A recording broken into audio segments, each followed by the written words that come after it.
Good to go? All right. Good afternoon, everyone. There's quite a bit more of you than I expected, so this is a little daunting. I can't even see the people in darkness upstairs. Are there people upstairs there? Could you say hi? I see people waving. Okay. So, good afternoon. I hope you've been having a great time here at Jfokus. It's actually my second time here, but I was here last year, and now I didn't prepare that it would be a bit colder than last year, because last year was in May. So I'm really happy that the rooms inside are quite warm. It's a nice, cozy Java community feeling, nice and snuggly and warm. So I would say there's a break right after this, so I suggest I just get started so we can get a coffee. So I'm definitely not here to talk about this because this is like my introduction, so I'm just going to skip it. Because I actually wanted to talk about this. And this is a toolbox. It's a representation of all the things you know, all the things you've learned, all your capabilities, your qualities. And basically, whenever we encountered a problem or a challenge, as it's more commonly called these days, we have to grasp into our toolbox, grab a hammer, hammer out a solution, and yeah, that's what we'll be using. So it's very important to keep our toolbox, our knowledge, and everything we know about frameworks up to date. One of the reasons is half-life. Does anyone know what half-life is? Alina, go ahead.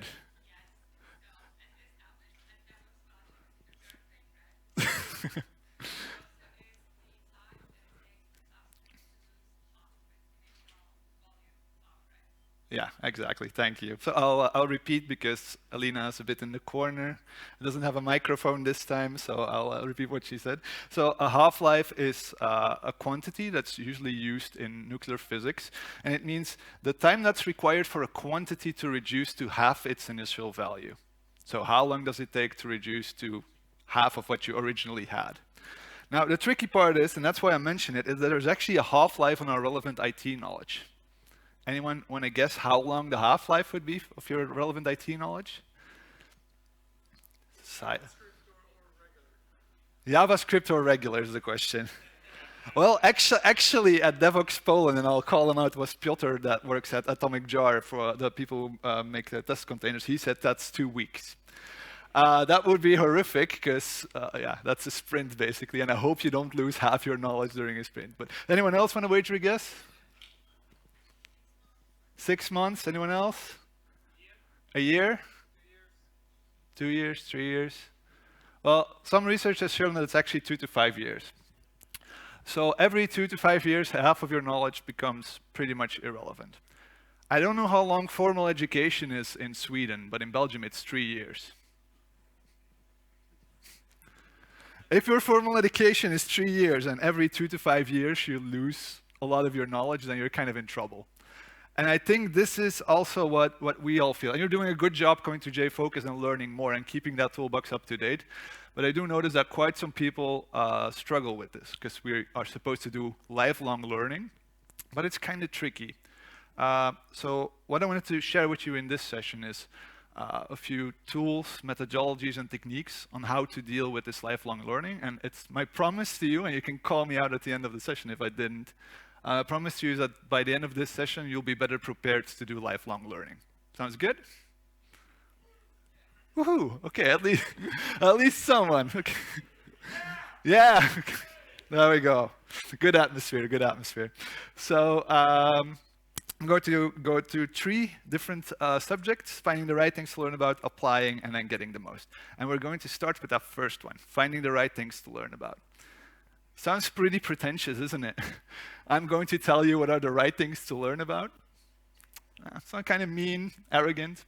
But what it actually means is, for me at least, the world of IT feels a bit like this. Like you enter a giant bookstore with all these amazing books, but what book are you going to pick? You don't have enough time to read all these books to learn everything that there is to learn, so you're going to have to make decisions. And the same is for IT. If you go home after this conference, you might feel a bit overwhelmed with all the new things and tools and techniques that you've learned. And honestly, I can't tell you what book to pick. So if I say finding the right things to learn about, I don't know your context. I can't really decide for you, but I can give you a guideline. And one of those guidelines is actually the zone of proximal development. So I should preface this that before I got into IT, I got my teacher's degree. That is already better. I have a teacher's degree in IT, which means I can teach Word, Excel, and PowerPoint. But I appreciate the enthusiasm. But more important than learning about Word, Excel, and PowerPoint yourself are all the things you learn about teaching and about learning. And those are a few things that I wanted to share with you today. And the first one is the zone of proximal development. And it's a very simple model. You're going to think, wow, did I have to come to a conference for this? But it works really, really well. And I'll show you what it looks like. The idea is basically that in the middle, so you're standing somewhere, and in the middle you have everything you know. So that's your toolbox at the moment. And right outside your little circle of what you know, there's things that you can learn at that moment. But the outer circle, there's things that you can't learn yet. Why is this the case? And I'll give you a concrete example. And for people that dissed on JavaScript or such, it's HTML. If you know HTML styling, so I mean you have an HTML tag and an attribute that says style, and then you can style an element, then you can probably learn CSS, because CSS is actually not much more than moving what's in that style tag to a separate sheet.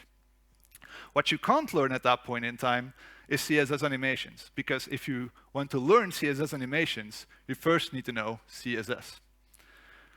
It's a very simple model, but what I noticed is a lot of people struggle with this, because a lot of people, and then especially junior developers that just joined our industry, accidentally, without knowing it, try to learn things that are here. And I've had a few people come up to me and say, I don't belong in this industry. I'm not good enough. Just because they had this wrong. So I don't know, are there any lead developers or people that like steer a team in the room? A few? It is really helpful if you know this structure for your team members. Because what this will mean is if you know this about your team members, then you can give them the correct tasks so they can grow slowly, so they can evolve, so they can become better. Because if you give them too many tasks here, they won't be able to do it. Not because they're bad, because they didn't have the time to grow into this role. So we'll come back to the circles later at some point. The reason why this model actually works is something called cognitive load theory. Does anyone know about cognitive load theory? A few people? Okay. So I'll give you a quick introduction. So the idea is that the brain is kind of like a computer. It has working memory. And the theory is that we only have between 5 and 9 slots in our working memory. So between 5 and 9, I have 7 slots here. And those slots get filled with different kinds of load. So that's pressure that gets onto your brain. And the first one is intrinsic load. And that's just based on the task you're trying to do. If I ask you, what's 4 times 4, you all go, 16. Okay. If I now ask you to give me the square root of 35,344, something. That's all the brain can manage at that point, unless if you know. So that's intrinsically 4 times 4, it almost triggers nothing in your brain. It just boop, and it goes out. And it's also based on your prior experience. If you indeed have had to calculate the square root of 35,000 blah, blah, blah every day of your life, then that's a really easy task for you. But that's not the only kind of load that will fill up those slots. There's also extraneous load. And extraneous load is something really special in education, because it actually has nothing to do with the task, but everything to do with how it's presented to you. I'll give you an example. I'm talking now. Are you still paying attention, or are you following the dot like a cat? Well, we don't have all the capabilities to do both at the same time. So that's basically how the material is presented to you. What's another example? If text on a slide is really small, your brain is actually putting way more effort into reading the font than it is into trying to learn what's on the slide.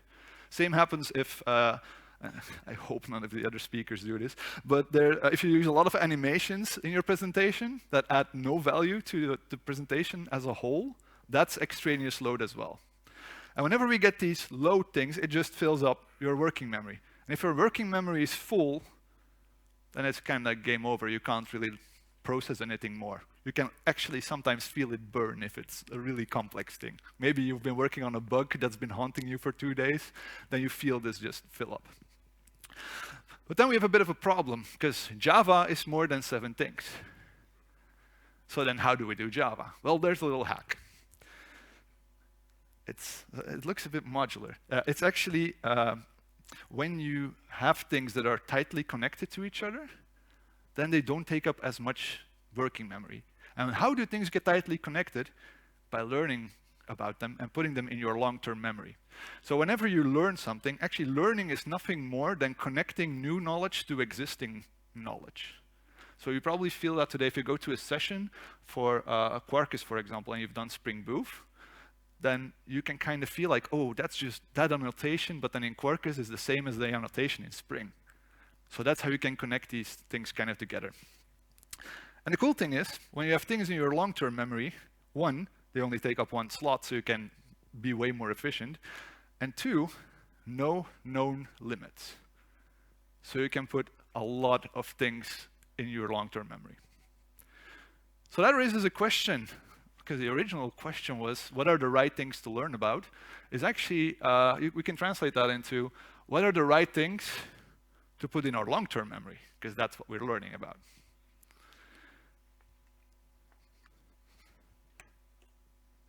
Technical implementations decay faster than the concepts they're based on. Is probably a pretty important quote.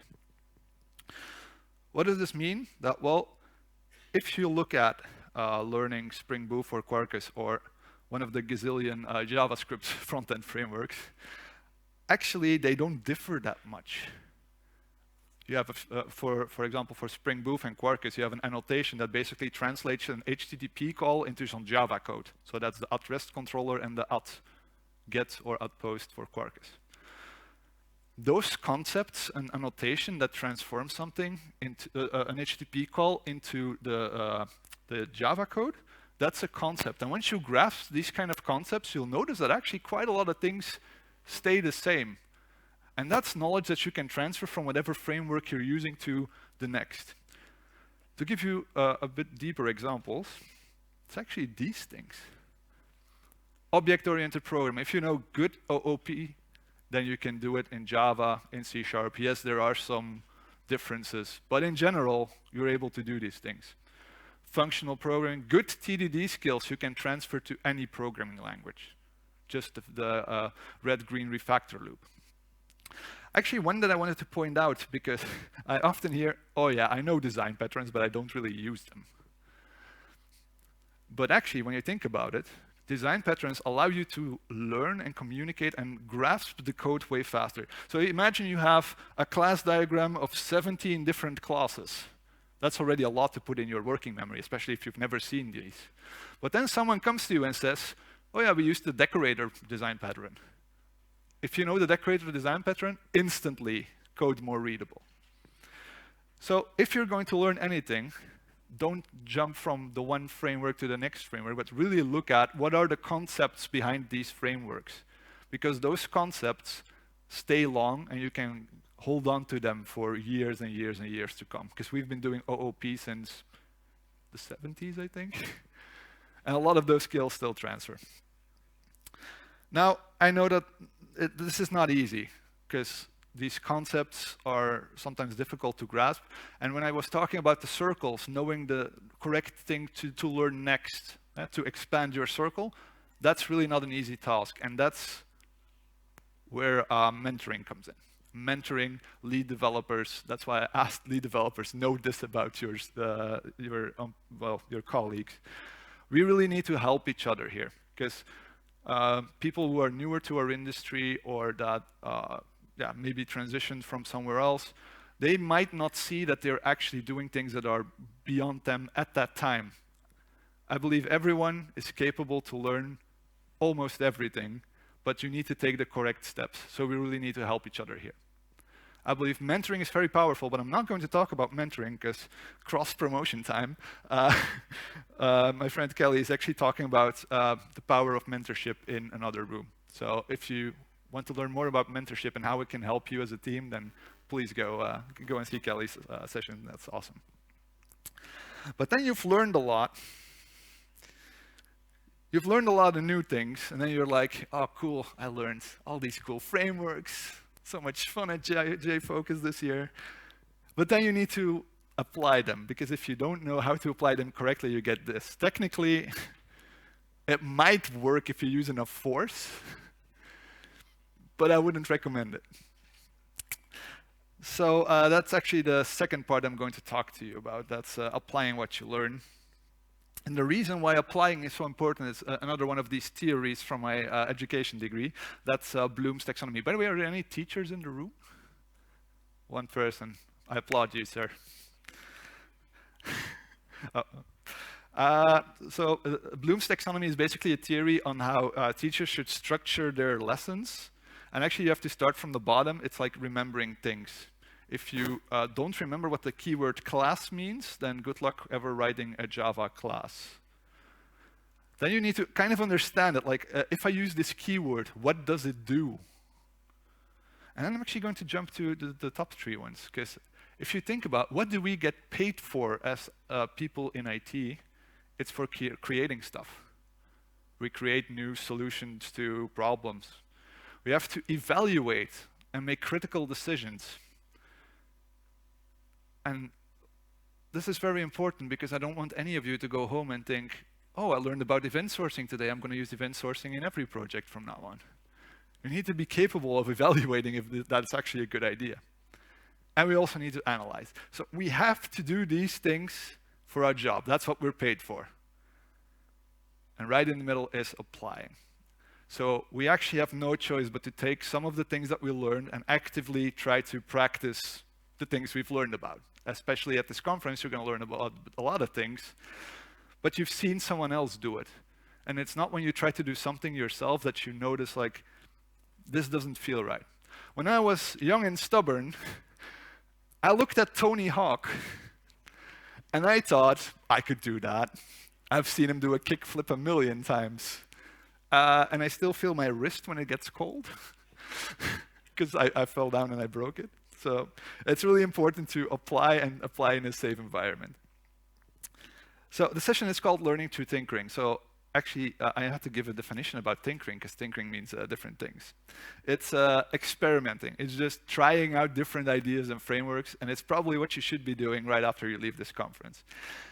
But when I said that to my colleagues were like, yeah, I learned a lot, but what is the point of applying all these things? Like, how do I even start doing that? So for a big chunk of this talk, I'm just going to show you 4 of my attempts to learn something. Some went well, some went horrifically. You can guess which one. And I will show you like kind of what my lessons were and how I approach the situation. So the first thing is, actually April mentioned this during her keynote. It's sometimes you don't need to do everything. Sometimes you can just limit yourself to one thing. And I think that's really important. If you look at the working memory model that I showed you before, you only have a limited amount of slots. And I know some of you are going to want to go home tonight, and you have learned about a graph database, you've learned about Quarkus, all things you've never learned about, or never used before, and you're going to try to apply them in one project. Or even worse, you're going to go to your company tomorrow and say, oh, we need to do everything in Quarkus. Just forget about what we have so far. And that's actually dangerous. You should really limit yourself to learn one thing at a time, because it actually frees up your working memory and gives you way more space to learn new things. And the way I did that, because I said I was going to show you 4 projects. By the way, all these projects, it's not about the code. The code is online. You can review it afterwards. It's about the lessons. The project I was going to show you has everything to do with this. Does anyone know what this is? That was fast. It's a companion cube from the game Portal. I'm a big fan of Portal, which is also why I mentioned Half-Life before. But, so I decided, you know what, I'm going to make a game. And I'm going to make a small game that's kind of Portal-based. But to make a game, you actually need a couple of things. One, you need an engine. And the engine is basically what makes sure that objects get shown and that you have input and such. And typically, those engines are like proprietary, or you can use Unity, but Unity is in C#, we're at a Java conference, so I'm not going to use that. I decided I'm going to build my own, and I'm going to use Java. Now, the cool thing is I found a blog post that actually shows perfectly how to build a game engine. And the blog post basically just listed this kind of interfaces. And I thought, oh yeah, you know what? That's actually awesome, because in my IT degree, I was always told program to an interface, not an implementation. Like you should make sure that whatever interface you use, you can put another implementation under that. And then the blog post said something really cool that they often do in academics. The actual implementation is up to the listener, to the reader, basically. So I was like, oh, great. So you gave me some interfaces, and now I need to figure things out. Well, that worked out. I eventually made it in JavaFX, and that worked really well. But then I needed a second thing, and that's actually the physics. And physics is a bit of a special beast, and I wasn't really familiar with it. But I found another post online. I don't know if anyone knows the Coding Train YouTube channel. Anyone? One person? Two persons? So Coding Train is a YouTube channel by Daniel Schiffman. He takes the Coding Train serious because he has like a train whistle, like toot toot. Makes no sense, but it's funny. And he actually wrote an online book that shows you how you can model physics in your code. And what does that look like? Well, I have a nice physics map. Physics are actually relatively easy. You actually need three things. You need a location, so my location is now right here. I'm stuck, it's my location. You can have a velocity, that means how fast you're going. If you go too fast, the police take a nice picture of you and then you get a nice fine. And then you have acceleration, that's basically how fast your velocity changes. That's a 2D vector, it depends if you're making a 2D game or a 3D game. And basically all that happens then in a loop is here. How much you're speeding up changes how fast you're going. Sounds kind of obvious. How fast you're going changes your location, and then, yeah, acceleration, you need to revert it to 0.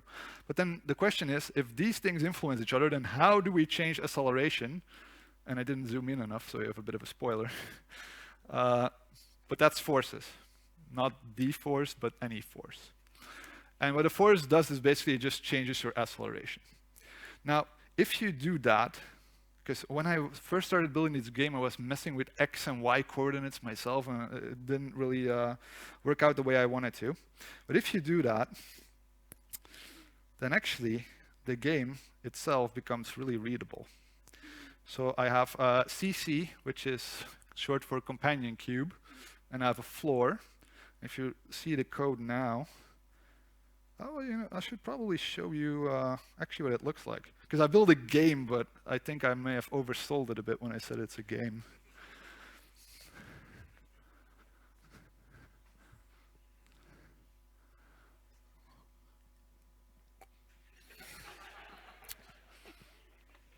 So it works.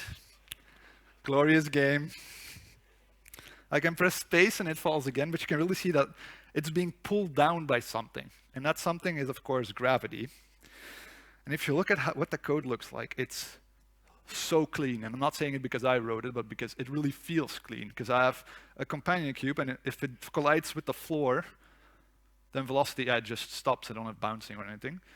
But otherwise, I just add gravity to it. And you could really see it being pulled down. Code is super readable, way more readable than if you don't really know how to model physics. So much so that we can easily add another force. So we're going to add some wind to this. So it's going to blow away. I'm going to, let's say this. So I have X and Y forces. So gravity is a Y force, which means Y axis, so it will pull you down.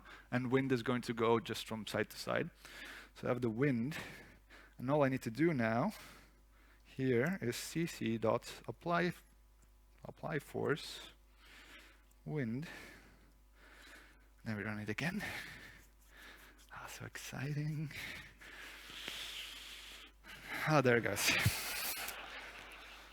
Now, the cool thing is that actually, because I modeled it this way, it's super easy to change the wind intensity because it's a force. So I can just change it like this, add a 0. Run the code again. See? Much better.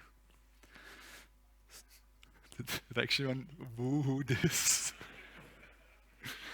Wow, the bar is low today. So why did I show you all this? Because it's actually a really simple project, but it's all about limiting yourself. You know, when I was talking about that working memory, my working memory did not get stressed by anything Java, because I knew Java. That's what I already knew. What I had to put a bit more effort into was learning the physics part.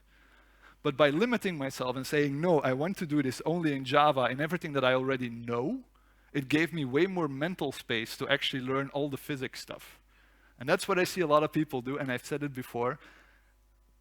A lot of people try to make a pet project. They put everything they want to learn into that one pet project, and then they kind of burn out on it because it's too much new stuff. Your working memory is constantly being overloaded.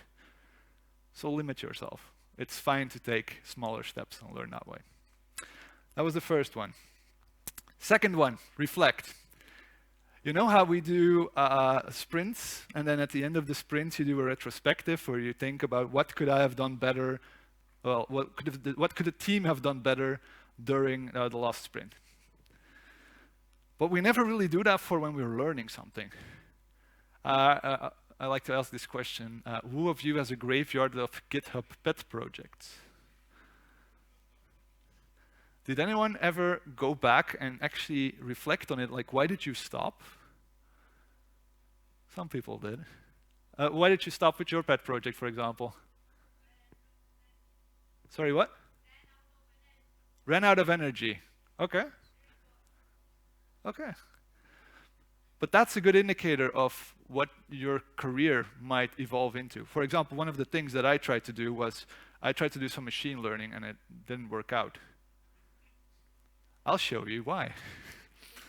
Because as I was saying, I had my teacher's degree, and my company I work at called Info Support, we're a consultancy company. But at some point, they knew that I had my teacher's degree and that I love doing this kind of stuff. And they organized a Java minor, so that's one semester with me as the teacher, nothing but Java, going all the way from Hello World to microservices and everything you want. There's only one thing I hate as a teacher, and that's taking the attendance of my students.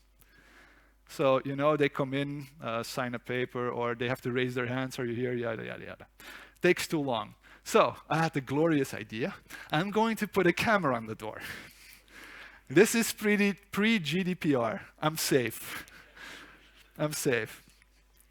So I was going to put a camera on the door. I found an API that does facial recognition. That's just in the cloud. But now I have a problem because a camera is a stream of images, and the API takes images. So I have to kind of filter out which images am I actually going to send to the cloud. And I thought, oh, I know a nice framework, OpenCV, and it actually came with a pre-trained facial recognition model. I'll repeat this because it's important for my story. It came with a pre-trained model. So it was 3 a.m. at night, because I'm an idiot. Next day I had to teach. I was like, oh, I tested it at home, it works. All right, let's put a camera at the door. Students come in. And there's one student whose face doesn't get recognized.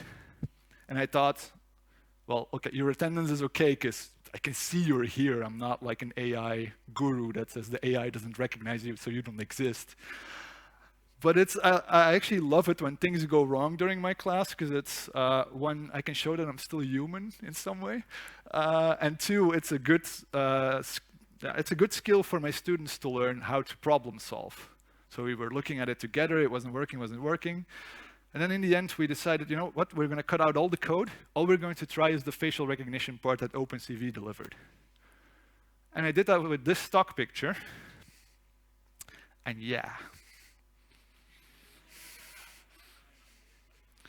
So I had accidentally created racist software because I took a machine learning algorithm, tested it on myself at 3 a.m., got super excited and was basically the equivalent of, let's ship it to production. Uh, Luckily, the student knew that I meant no harm and that I was basically an idiot for doing this.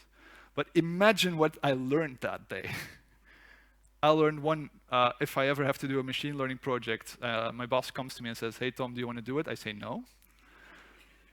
If I get forced to do it, I will be the one that says, we need a very diverse audience to test this on if we're ever going to ship this for production. But these are the things that you learn. And actually, part of my career has been avoiding AI because I did this. So if you reflect on your projects, it can actually be a good career motivator. Like, I don't know what it was up there that said, yeah, I ran out of energy. Maybe then the thing you have been doing, maybe that's just not something that gives you energy. Our IT industry is very large. There's many different tools, frameworks, programming languages that we could learn. You don't have to learn all of them, especially not all of them. So if there's one aspect that you don't like, you can probably totally avoid it and still come to Jfokus and have a lot of fun and be in IT. So really, as an exercise, go home and look at whatever you've been doing and reflect, is this really what I want or not? So take the time to step back. That's actually what April said this morning as well. Okay. I love it when talks like mash together a little bit. The other one, we're at number 3, is be very conscious about your learning goals. And I like showing this picture. Does anyone know what it is? Yeah. It's a CERN calorimeter. You know what they do at CERN in really low level terms? Anyone? Yeah. They smash stuff together, exactly. The way someone explained it to me at some point was, imagine that the smallest pieces in our universe are like blocks of Lego, and you can't see the individual Legos. So what they try to do is accelerate very fast, smash them together in the hope that they break apart so you can actually see the smaller pieces. And hopefully not create a black hole that destroys the universe. But for science, sacrifices need to be made. But imagine how certain you need to be about your learning goals if you want to convince a government to build a big circle. This costed millions. But in the same sense, we need to be actually, our most precious resource we have is time. So we need to be really conscious about what we're trying to learn as well. And I'll show you exactly what I did. So this is a story about Pokemon, because I'm a nerd. It was the summer of 2016. Pokemon Go made sure that instead of being asocial inside, we were asocial outside. And yeah, it was after a week, the servers weren't working that well. I don't know who remembers those initial weeks, but it was actually quite horrible. And I come from Antwerp, and we're known as like the arrogant city in Belgium. So I used my Antwerp arrogance and thought, I'm going to build something better. Yes. But one of the things I did decide to do was, I'm first going to, it was Christmas.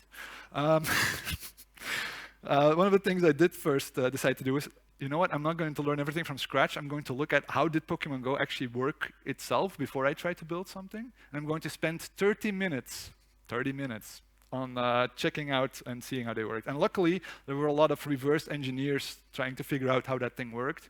By now, everything's been posted on, so I can talk about this. One of the things I learned is that Pokemon Go does not work with JSON. It uses, for 2016, very fresh protocol buffers, which is now a bit more popular. And protocol buffers is actually way faster if you want to serialize between two Java, for Java to Java communication.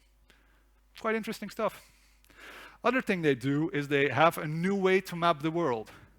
You know how they map the world normally with latitude, longitude? I believe it's on t-shirts and such here as well.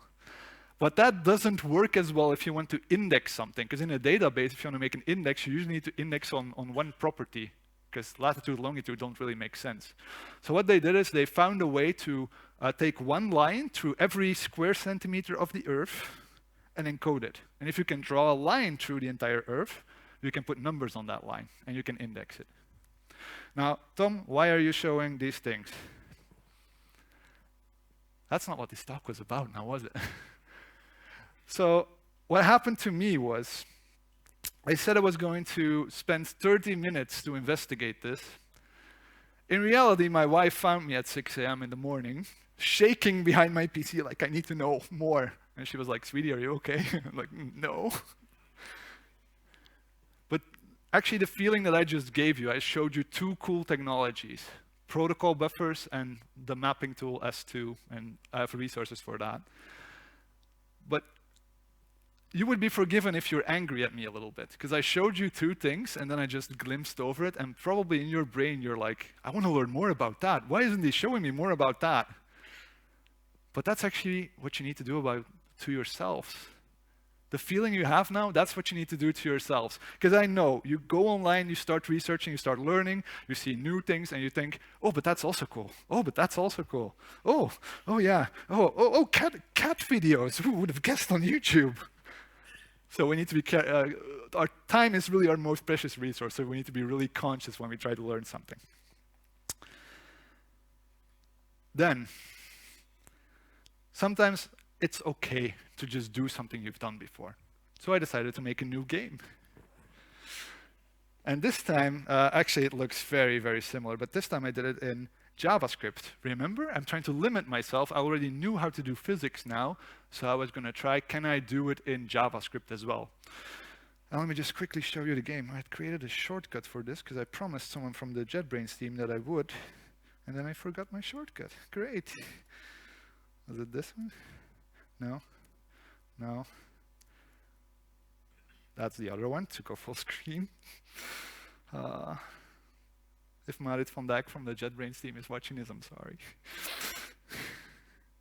Let me just open it like this. So I have this thing, see? Then it jumps. So it's basically the reverse. But then I thought, you know what? How can I make this a bit more interesting?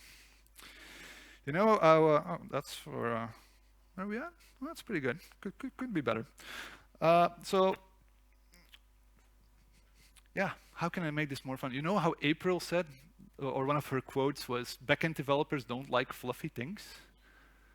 Well, I'm a backend developer, and to make this project a bit more interesting, well, I need to unpack them because I zipped them in nicely. I present to you. So I thought, you saw the little game where you could jump? I thought, what if I can make this my controller for the game? So, luckily, I found a tool to do machine learning again. We'll see how it goes. So it's a teachable machine. If you don't know it, it's an online tool that makes it really easy to make machine learning models. And actually, to build the game, I'm going to make a model that detects two things. Arms open, arms closed. And the jump is basically flapping. So we're going to try that. So I have an open. I need an open. What's it doing? Okay. And I closed. And then I need to feed it like a lot of examples so it actually knows what open and closed means. I need to put this I need to disappear for a second, so bye. Like this is arms open. Get some nice diversity in there. Open. All right, and then of course I need examples for eyes closed. Eyes closed, no, arms closed. Oh, I need to hide. So I need to hide so it doesn't accidentally detect me as like arms open or closed.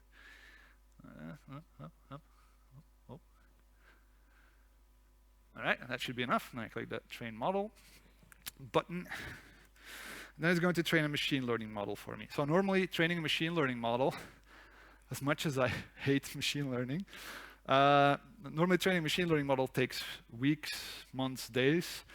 But what this thing does is it takes a pre-existing neural network, cuts off the last few layers, adds new layers, and it only trains those last layers. So those other ones are pre-trained. So it doesn't take as long to train because it's done.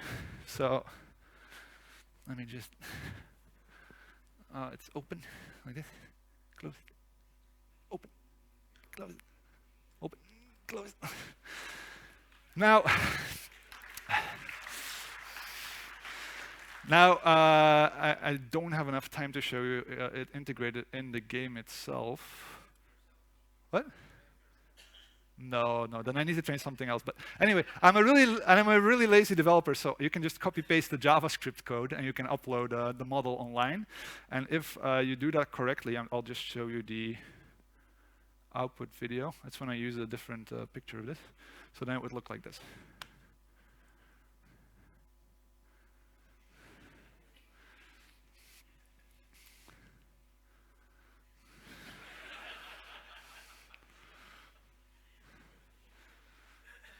So even if you dislike something, maybe something can make it a bit more fun. And don't worry too much about building the same thing again.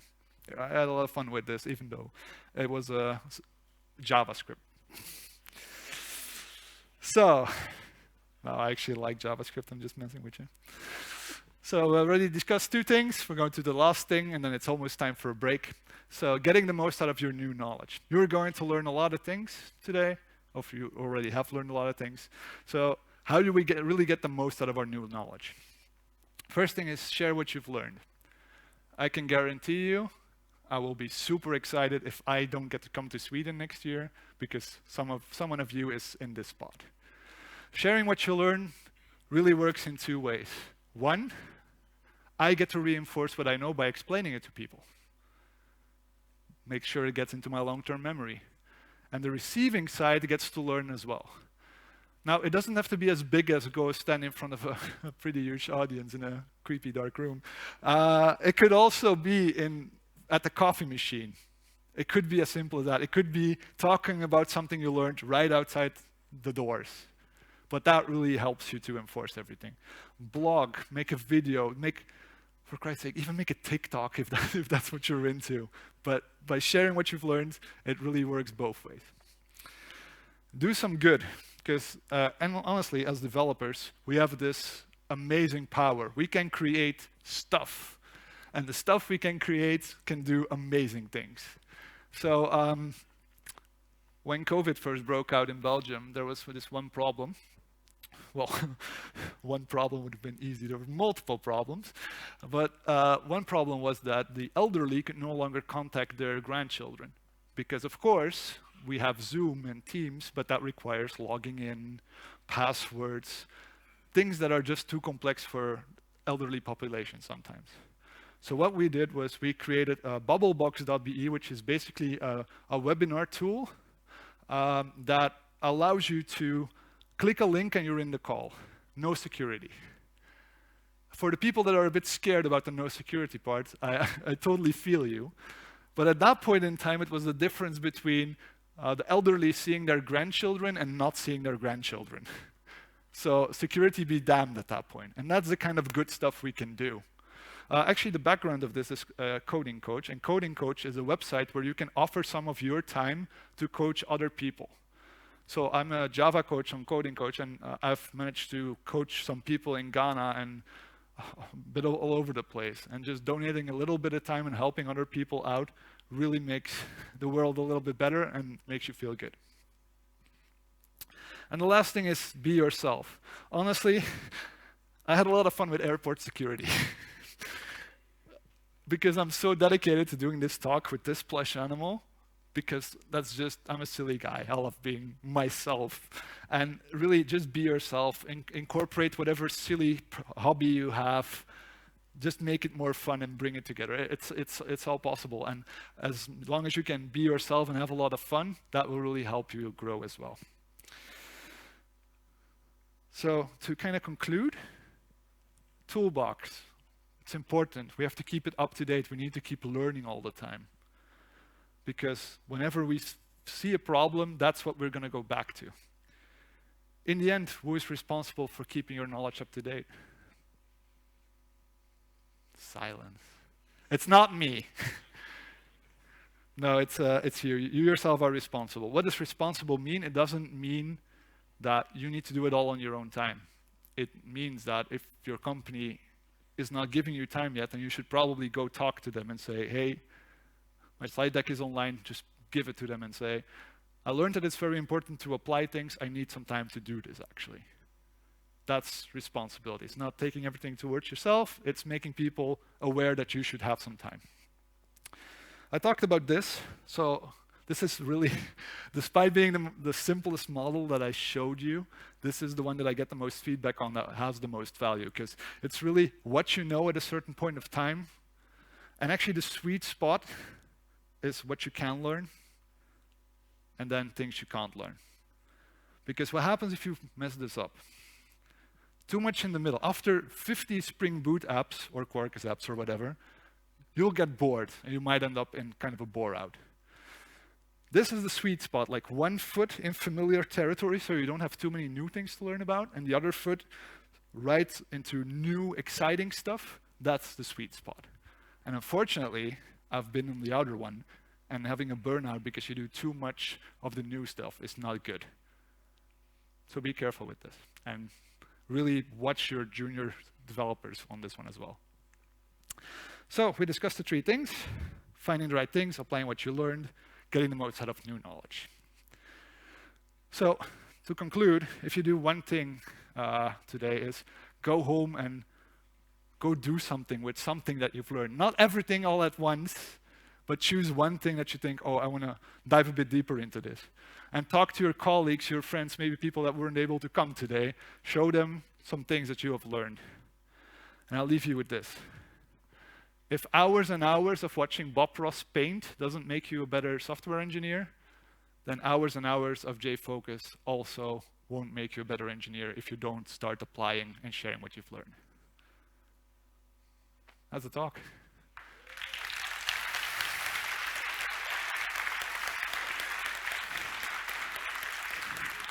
So I am serious, I do have some chocolates, but I wasn't expecting this audience.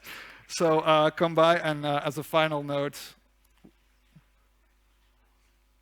let's get this number a bit higher, shall we? Thanks.